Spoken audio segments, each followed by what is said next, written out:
गंगा जी यहाँ बिहार से बहते हुए ही बंगाल तक पहुंचती है। एक एक घुसपैठिए को चुन चुन कर बाहर निकालेंगे।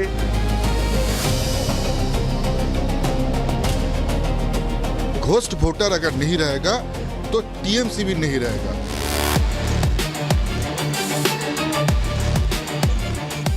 ममता बनर्जी नॉन कोऑपरेशन कर रहा है।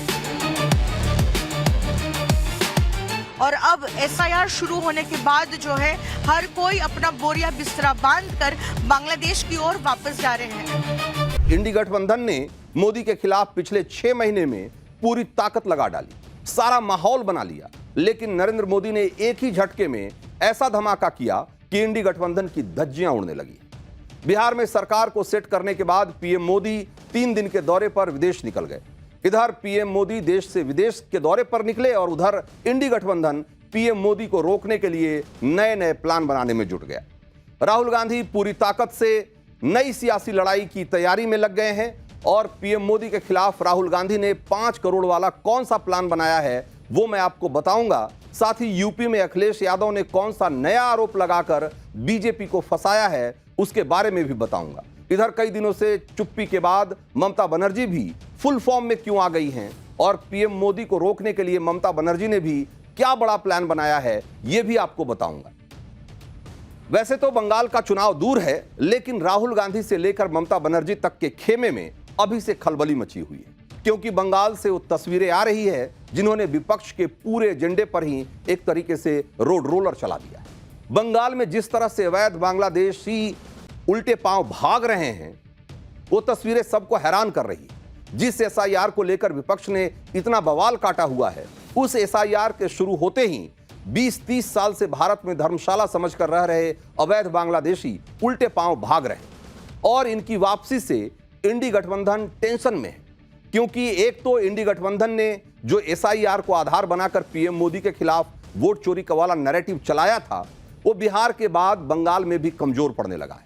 और दूसरा ये कि घुसपैठियों की वापसी पर बीजेपी ने पूरा माहौल बना दिया है कि एसआईआर का विरोध करने के पीछे असली वजह घुसपैठियों को बचाना था, लेकिन पीएम मोदी एक भी घुसपैठिए को देश में रहने नहीं देंगे। पॉलिटिक्स का खेल तो पूरा नैरेटिव पर चलता है और इस नैरेटिव की लड़ाई में विपक्ष अब पिछड़ रहा है, तो नए नए तरह के अब प्लान बनाए जा रहे हैं। बंगाल को लेकर राहुल गांधी और ममता बनर्जी ने क्या नया प्लान बनाया है, अमित शाह ने विपक्ष को कौन सी नई चेतावनी दे दी है, ममता बनर्जी ने किसे लेटर लिख दिया है और बंगाल के बॉर्डर से बांग्लादेशियों के भगाने की ग्राउंड रिपोर्ट क्या है, ये सब मैं आपको बताऊंगा। लेकिन पहले इस घुसपैठियों पर जो गदर मचाने वाली सियासत है उसकी एक झलक देखिए।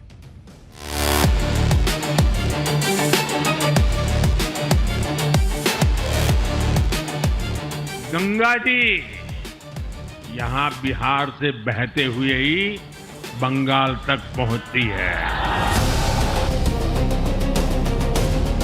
एक एक घुसपैठिए को चुन चुन कर बाहर निकालेंगे।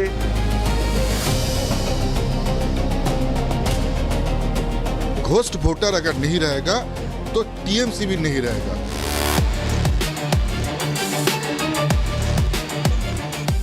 ममता बनर्जी नॉन कोऑपरेशन कर रहा है। और अब एसआईआर शुरू होने के बाद जो है हर कोई अपना बोरिया बिस्तरा बांधकर बांग्लादेश की ओर वापस जा रहे हैं। तो जिस ग्रैंड तरीके से मोदी और नीतीश की जोड़ी ने बिहार को जीता है, उससे बंगाल में ममता बनर्जी की टेंशन बढ़ गई, क्योंकि बंगाल ही है कुछ ऐसे गिने चुने राज्यों में से जहां बीजेपी अभी तक सरकार नहीं बना पाई, जहां ममता बनर्जी कई बार बीजेपी को रोक चुकी। ऐसे मजबूत ट्रैक रिकॉर्ड के बाद भी इस बार ममता बनर्जी पूरी तरीके से पैनिक मोड में दिखाई दे रही। ममता बनर्जी ने कल ही चुनाव आयोग को एक लेटर लिख दिया और यह कह दिया कि हालात काफी बिगड़ गए हैं, तुरंत एसआईआर को रोकिए। ममता बनर्जी ने एसआईआर को रोकने की क्या दलील दी है और लेटर में क्या क्या लिखा है वो बताऊं, उससे पहले जरा देख लीजिए कि एसआईआर शुरू होने के बाद बंगाल में क्या क्या हो रहा है। तो जो बांग्लादेशी 20-30 साल से बंगाल में अवैध तरीके से रह रहे थे वो वापस बांग्लादेश भाग रहे हैं। हर दिन बंगाल के बॉर्डर पर सैकड़ों घुसपैठिए वापस बांग्लादेश भागने के लिए जमा हो रहे हैं। बीएसएफ के जवान एक एक की पहचान करके उन्हें बांग्लादेश गार्ड को सौंप रहे हैं और इनमें से कुछ लोगों के पास तो आधार कार्ड, वोटर आईडी सब कुछ है। कुछ लोग तो वोट भी डाल चुके हैं, लेकिन चेकिंग में पकड़े जाने के डर से अब वापस बांग्लादेश भाग रहे हैं। जब से एसआईआर शुरू हुआ है तब से बंगाल के नॉर्थ 24 परगना स्थित हकीमपुर बॉर्डर जो है वहां करीब 1600 बांग्लादेशी उस बॉर्डर से वापस लौट चुके। तो आपको पश्चिम बंगाल के हकीमपुर बॉर्डर से लेटेस्ट रिपोर्ट दिखाता हूं। देखिए वहां कैसे पिछले कुछ दिनों से बांग्लादेश लौटने वालों की भीड़ लगातार बढ़ती जा रही है। पश्चिम बंगाल के उत्तर 24 परगना के स्वरूप नगर में हमारी मौजूदगी है फिलहाल, और हम पहुंचे हैं हकीमपुर चेक पोस्ट पर। भारत बांग्लादेश की अंतर्राष्ट्रीय सीमा इसी इलाके में है और हम आपको दिखा रहे हैं किस तरह से ये तमाम लोग जो आप हमारे पीछे देख रहे हैं ये वो बांग्लादेशी नागरिक है जो पश्चिम बंगाल के अलग अलग हिस्सों में अवैध तरीके से रह रहे थे। ये सारे लोग अनडॉक्यूमेंटेड है क्योंकि बिना किसी भी वैलिड दस्तावेज के भारत में प्रवेश किया था, कई सालों से रह रहे थे और काम भी कर रहे थे। और अब एसआईआर शुरू होने के बाद जो है हर कोई अपना बोरिया बिस्तरा बांधकर बांग्लादेश की ओर वापस जा रहे हैं। आप देख सकते हैं किस तरह से बच्चे, पुरुष, महिलाएं, बुजुर्ग, हर कोई जो इतने सालों से पश्चिम बंगाल के अलग अलग हिस्सों में अवैध तरीके से रह रहा था वो अब एसआईआर के डर से किस तरह से अपने देश को वापस जा रहे हैं। और हमारे पीछे ही आप देख रहे हैं बीएसएफ पोस्ट। पिछले 4 दिनों में हमने देखा है किस तरह से बैच वाइज हर दिन जो है करीब 100 से 150 लोगों को उनका बायोमेट्रिक रिकॉर्ड करके और उनके कोई क्रिमिनल एंटीसीडेंट्स है कि नहीं ये चेक करने के बाद जो है उस तरफ भेजा जा रहा है जहां पर बॉर्डर गार्ड्स बांग्लादेश को हैंडओवर किया जा रहा है। तो उत्तर 24 परगना जिले का हकीमपुर बॉर्डर पश्चिम बंगाल का वही बॉर्डर है जहां से बांग्लादेशियों की सबसे ज्यादा घुसपैठ भारत में होती रही है। बाकी कई बॉर्डर इलाके ऐसे भी हैं जहां से 4 नवंबर के बाद बांग्लादेशियों के भागने की तस्वीरें आ रही हैं। लेकिन हकीमपुर बॉर्डर एक तरीके से प्रतीक बन गया है कि कैसे पश्चिम बंगाल बांग्लादेशी घुसपैठियों से भरा पड़ा है। ऐसे गंभीर सवालों के बीच ममता बनर्जी एसआईआर पर अलग दलील दे रही। उन्होंने बंगाल में एसआईआर रोकने के लिए दूसरी चिट्ठी चुनाव आयोग को भेजी है और जिसमें उन्होंने क्या लिखा है जरा देखिए। उन्होंने लिखा कि एसआईआर को जिस तरह अधिकारियों और आम लोगों पर थोपा जा रहा है ये न सिर्फ अव्यवस्थित है बल्कि खतरनाक भी है। जिस काम को करने में 3-3 साल लग जाते हैं उसको 2 महीने में करवाया जा रहा है। इसके लिए बीएलओ पर दबाव बनाया जा रहा है, धमकाया जा रहा है और इतना धमकाया जा रहा है कि वो रोजमर्रा का अपना काम भी नहीं कर पा रहे।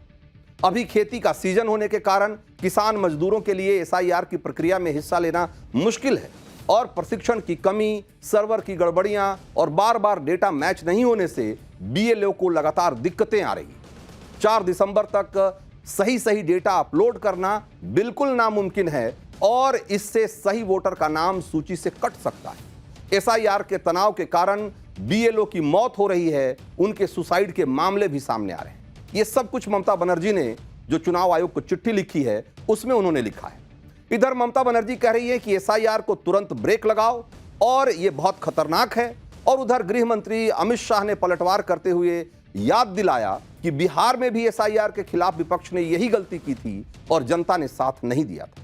सुनिए एक बार अमित शाह। दुर्भाग्य की बात है कुछ राजनीतिक दल एक घुसपैठिया हटाओ का जो अभियान है इसको निर्बल करने में लगे हैं और वो राजनीतिक दल चुनाव आयोग द्वारा जो एसआईआर की प्रक्रिया चल रही है, मतदाता सूची का शुद्धिकरण जो चल रहा है इसका खिलाफत कर रहे हैं। मैं आज इस हीरक जयंती समारोह में बहुत स्पष्ट करना चाहता हूं कि हम इस देश में से एक घुसपैठिए को चुन चुन कर बाहर निकालेंगे, ये हमारा प्रण है। मैं आगाह भी करना चाहता हूं उन राजनीतिक दलों को जो घुसपैठियों के संरक्षण में लगे हैं। बिहार के चुनाव देश की जनता का मैंडेट है और वो मैंडेट घुसपैठियों की उपस्थिति के खिलाफ। जो दल घुसपैठियों को सुरक्षित करने के लिए, मतदाता सूची में सुरक्षित करने के लिए काम कर रहे हैं, उनको ज्ञात होना चाहिए कि देश की जनता कभी ऐसे इरादों का समर्थन नहीं करेगी। तो इस वार पलटवार से स्पष्ट है कि बंगाल में इस वक्त एसआईआर और घुसपैठिए के मुद्दे पर बीजेपी और टीएमसी बिल्कुल आमने सामने है। टीएमसी कह रही है कि एसआईआर से बीएलओ प्रेशर में आकर जान दे रहे हैं, एसआईआर को रोको, और वहीं बीजेपी कह रही है कि बीएलओ पर कोई वर्क प्रेशर नहीं है बल्कि टीएमसी का प्रेशर है। टीएमसी का तर्क है कि एसआईआर जल्दबाजी में किया जा रहा है, इसे जेन्युइन वोटर के नाम इससे कट सकते हैं, जबकि बीजेपी कह रही है कि एसआईआर की वजह से घुसपैठिए वोटर लिस्ट से बाहर हो रहे हैं, इसलिए ममता बनर्जी इसका विरोध कर रही है। सुनिए कि कैसे बीजेपी नेता ममता बनर्जी को घेर रहे हैं। ये कह रहे हैं कि घुसपैठियों की वापसी से ममता बनर्जी के आंसू निकल रहे हैं। बंगाल में एसआईआर होगा।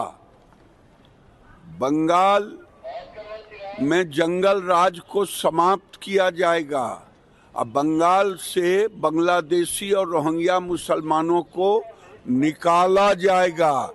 ममता दीदी अब बचा नहीं पाएंगी बंगाल को, बांग्लादेश नहीं हम बनने दे। हर भारतीय को बड़ा गर्व हुआ जब अभी 2 दिन पहले सभी चैनल दिखा रहे थे, हजारों की संख्या में जो घुसपैठिए थे वो वापस अपने देश जा रहे थे, लेकिन एक आंख नम थी, एक आंख ऐसी भी थी जिसमें आंसू थे, एक दिल भर आया भारतीयों के लिए नहीं, घुसपैठियों के लिए।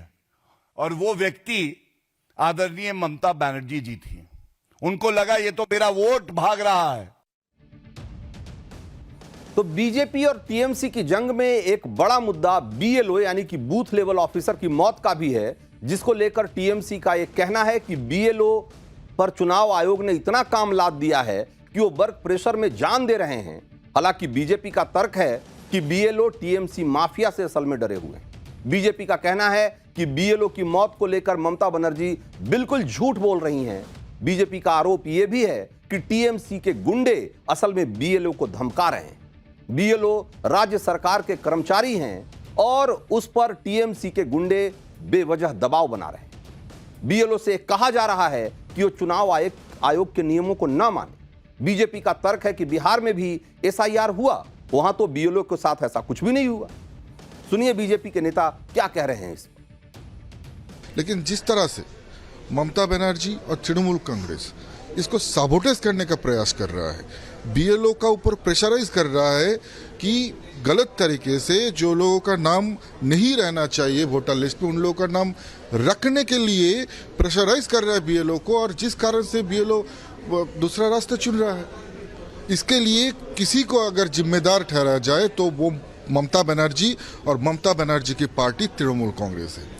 ये जो है घोस्ट वोटर अगर नहीं रहेगा तो टीएमसी भी नहीं रहेगा। तो ममता बनर्जी प्रेशर बना रही हैं, एसआईआर पर सवाल उठा रही है, लेकिन चुनाव आयोग ने भी मैसेज दे दिया है कि वो किसी दबाव में नहीं आने वाला। चुनाव आयोग ने बंगाल में 7 बीएलओ को सस्पेंड कर दिया है। इन्यूमरेशन फॉर्म को सही तरीके से अपलोड नहीं करने की वजह से ये एक्शन लिया गया है। साथ ही चुनाव आयोग ने यह स्पष्टीकरण भी दिया है कि ये जो ममता बनर्जी कह रही हैं कि बहुत प्रेशर है बीएलओ पे, इस तरह की कोई बात नहीं है। उन्होंने कहा कि अगर एवरेज देखा जाए औसत, तो एक बीएलओ को 1 महीने में यानी कि 30 दिन में उसको एवरेज 913 वोटर का इन्यूमरेशन फॉर्म भरना है, और उस हिसाब से अगर आप देखेंगे तो रोज का उसको 30 वोटर का सिर्फ वेरिफिकेशन करना है, यानी कि देखा जाए एक एवरेज तो 8 से 9 घर जाना है उसको। तो भाई अगर आप रोज अगर 8-9 घर जा रहे हैं, 30 वोटर का वेरिफिकेशन आपको करना पड़ रहा है रोज, तो ये कौन सी बड़ी बात है? ये क्यों अपने आप में इतना बड़ा वर्क प्रेशर है कि जिसके लिए कोई सुसाइड कर लेगा? ये सवाल जो ममता बनर्जी उठा रही हैं उसको लेकर चुनाव आयोग का ये स्पष्टीकरण है। और इस बीच ममता बनर्जी की तरह बीजेपी भी चुनाव आयोग के पास पहुंच गई है, और बीजेपी ने आरोप यह लगाया है कि ममता बनर्जी एसआईआर को रोकने के लिए तरह तरह के बाधा खड़ा कर रही हैं। राज्य की मशीनरी उनकी सहयोग नहीं कर रही है। बंगाल में बीजेपी के वरिष्ठ नेता ने चुनाव आयोग के अधिकारियों से मुलाकात करके अपनी आपत्ति दर्ज करवाई। शुवेंदु अधिकारी ने मुख्य चुनाव आयुक्त ज्ञानेश कुमार को लेटर भी लिखा है, और उन्होंने लिखा कि बंगाल में जो नेता विपक्ष शुवेंदु अधिकारी है, उन्होंने कहा कि साल 2003 में बंगाल में एसआईआर हुआ था, और साल 2004 के लोकसभा चुनाव में ममता बनर्जी की पार्टी जीती थी। तो क्या अब ममता बनर्जी अपनी ही जीत पर सवाल उठाएंगी? इसी तरीके से शुभेंदु अधिकारी ने यह भी कहा कि बंगाल में 13,25,000 संदिग्ध नाम हैं जिनकी लिस्ट वो चुनाव आयोग को सौंप चुके हैं। सुनिए बंगाल में बीजेपी के बड़े नेता शुभेंदु अधिकारी ममता बनर्जी पर क्या आरोप लगा रहे हैं। जिस तरीके से ममता बनर्जी नॉन कोऑपरेशन कर रहा है, बीएलओ का रेम्यूनरेशन का फाइल फाइनेंस में पेंडिंग है, उसका बाद आपका डाटा एंट्री ऑपरेटर प्रोवाइड नहीं किया है, और पश्चिम बंगाल में थर्ड पार्टी जो सरकार का लोग नहीं है वो भी डाटा एंट्री कर रहा है, खास करके वेबल्स जो बीएसके का एम्प्लॉय है, टीएमसी का सब कैडर है। ये सब धांधली बंद होना चाहिए। तो बंगाल में एसआईआर को रोकने के लिए ममता बनर्जी हर पैतरा आजमाने को तैयार हैं, फिर चाहे इसके लिए कितने ही लेटर लिखना हो, कितनी ही रैली क्यों ना करना हो। ममता बनर्जी इस लड़ाई में पीछे हटने के मूड में नहीं है। टीएमसी ने आगे की तैयारी भी कर ली है, पूरी प्लानिंग भी कर ली है। सोमवार को टीएमसी के महासचिव अभिषेक बनर्जी 10,000 पार्टी वर्कर्स को संबोधित करेंगे और पार्टी कार्यकर्ताओं से एसआईआर पर बात करेंगे। इसके अलावा मंगलवार को ममता बनर्जी नॉर्थ 24 परगना जिले में रैली करेंगी, जहां पर की सबसे ज्यादा अवैध बांग्लादेशियों के वापस लौटने की खबरें जहां से आ रही है। ममता बनर्जी मतुआ समुदाय के स्ट्रॉन्ग होल्ड बनगांव में भी रैली करेंगी। वो एसआईआर के मुद्दे पर मतुआ समुदाय को संबोधित करने वाली है। मतुआ समुदाय की बंगाल की पॉलिटिक्स में बहुत अहमियत है और यह माना जाता है कि बंगाल की करीब 11 लोकसभा सीटें ऐसी हैं जहां मतुआ समुदाय के लोग निर्णायक होते हैं, उनका वोट बहुत मायने रखता है। एसआईआर सिर्फ बंगाल ही नहीं बल्कि देश के 12 और राज्यों में हो रहा है। इसमें यूपी भी शामिल। यूपी में अखिलेश यादव भी एसआईआर पर सवाल उठा रहे हैं। अखिलेश यादव को एसआईआर की टाइमिंग से दिक्कत है। अखिलेश यादव कह रहे हैं कि ये वक्त कम है और इसके लिए और वक्त मिलना चाहिए था। एक बार अखिलेश यादव को सुनिए जरा। एसआईआर में समय मिलना चाहिए। और देखिए कितनी सूझबूझ वाली बीजेपी पार्टी है जो चुनाव से मिली हुई है कि जिस समय सबसे ज्यादा शादियां हैं, सबसे ज्यादा लोग व्यस्त हैं शादियों में, तब एसआईआर यूपी में चल रही है। और जब शादियां होती हैं तो लोगों को अपना काम भी होता है, शादियों में शामिल भी होना है। तो हमारी मांग यही रहेगी कि जब एसआईआर करा ही रहे हैं और हमारा कोई विरोध नहीं उसमें, लेकिन समय तो बढ़ना चाहिए।